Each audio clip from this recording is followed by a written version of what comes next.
bienvenue sur Vendée Vintage TV Show. Eh bien aujourd'hui, on est en Loire-Atlantique, plus exactement dans la très belle ville de Clisson. Et il y a un rassemblement tous les premiers dimanches du mois qui rassemble un certain nombre de voitures autour des 24 heures du Mans, enfin des marques qui ont participé. Voilà, des marques qui ont participé. Et là donc aujourd'hui, eh bien, je suis avec Francis. Bonjour Francis. Alors Francis, derrière nous, c'est votre voiture, hein, c'est une MGC. MC GT. MC GT. GT, voilà, en d'accord, coupé. très bien.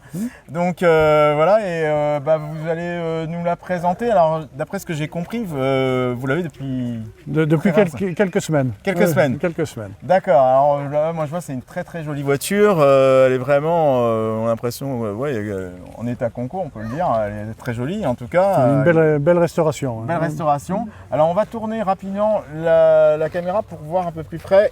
Donc oui, voilà. Donc nous disons que votre voiture, vous l'avez depuis quelques semaines, c'est ça, tout à fait, oui. Et donc, qu'est-ce que vous pouvez nous en dire de cette petite voiture, de cette MG? Je trouve que c'est une voiture intéressante, même pour les grands.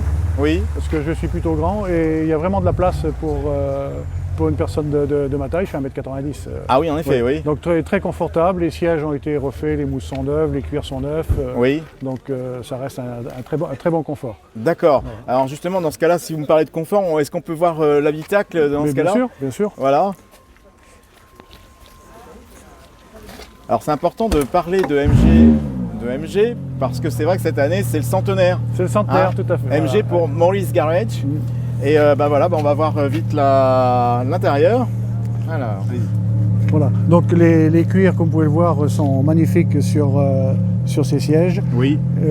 Toute la partie tableau de bord est neuve également. Parce que c'était une conduite à droite. Elle vient d'Angleterre depuis 2020. Donc la crémaillère est neuve. Hein, ça a été refait récemment. Ah d'accord. Oui. Donc avec les volants bois comme on les trouve sur la plupart de nos anglaises aujourd'hui. Oui, tout à fait. Oui, voilà, oui. Donc les moquettes sont neuves. Oui, je vois ça. Ah oui, c'est. Ah oui, elle est vraiment magnifique. Puis alors derrière, c'est une toute petite. Oui, c'est une 2+2, hein, ce qu'on les appelle. C'est ça, oui, c'est ça. Voilà. Ouais. Ça, mais c'est bien pratique, ils l'ont appelé GT parce que c'est facile pour mettre les valises, entre autres, il y a de la place. Voilà, alors je plonge à l'arrière pour montrer un petit peu, effectivement. Mais elle est magnifique, hein. On a l'impression qu'elle sort de l'usine. Hein. Franchement, c'est... Donc c'est une découvrable. Donc ça, c'était une option usine. Oui. Et donc c'est très sympathique. Oui. Surtout l'été. Alors voilà, c'est ça que j'ai remarqué. Ah, je vois pas bien d'ici. Oui, mais je vois, oui. Ah oui, il faut tourner, je pense. Voilà. Ah, super. Donc très rapide, génial. ça va encore plus vite que le moteur électrique. C'est super, en tout cas, merci de nous avoir montré ce détail, hein, en tout cas, et on voit que vraiment tout est neuf. Elle a été bien entretenu, il y a eu beaucoup de restauration. Alors vous me disiez que là on a changé la crémaillère, en fait on a changé de côté pour passer en mode conduite française. Voilà, tout à fait. Et donc les roues extérieures, bien sûr, les roues à rayons ont été changées. Oui. Donc c'est tout neuf, les pneus neufs, les roues neuves. Je peux vous montrer le moteur si vous voulez. Ça c'est bien, on va pouvoir voir la mécanique. Alors, donc là, vous allez nous parler de la mécanique. Alors, ce modèle, donc on parlait tout à l'heure, donc MGC. Oui. Donc c'est pour le moteur, donc c'est un 6 cylindres en ligne. D'accord. Qui fait 2 litres 9 de cylindrée, ça fait 145 chevaux. Quand même. Donc pour l'époque, 1969. Et c'est des blocs moteurs qui étaient sur les Austin Hillet.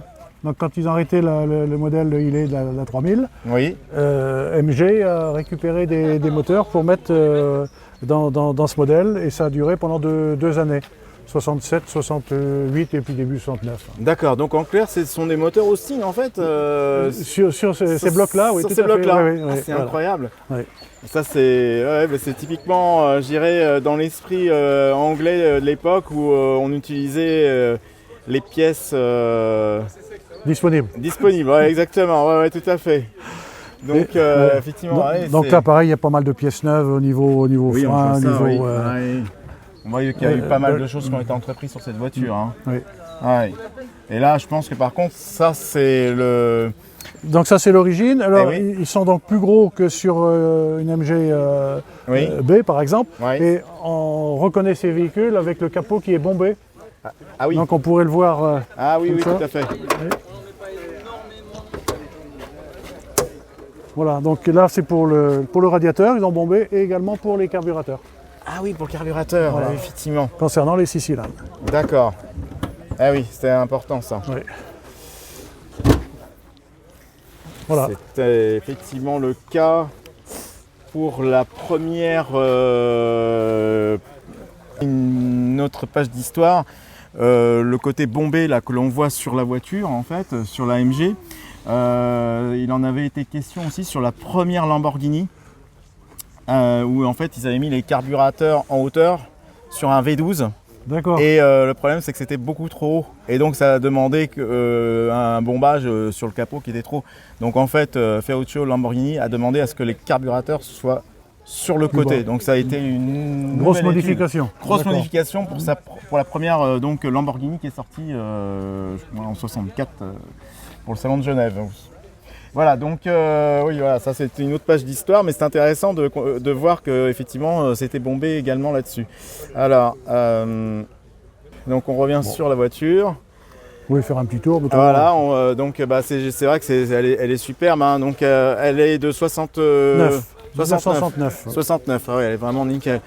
Et donc ce qui est extraordinaire, c'est que donc elle vient de là-bas. C'est pas une AMG qui était. C'est pas une américaine, c'est une européenne. Voilà, c'est ça, exactement ce que j'allais dire. Elle a passé sa vie en Angleterre et elle est arrivée en 2020 en France. On va conclure là-dessus. En tout cas, merci beaucoup Francis. Avec plaisir de cet accueil. Oui, oui, merci. Et puis surtout, profitez-en bien de cette jolie petite voiture qui est vraiment qui ravit, je pense, le cœur de tout le monde en tout cas. Voilà, merci encore. Au revoir. Merci, au revoir.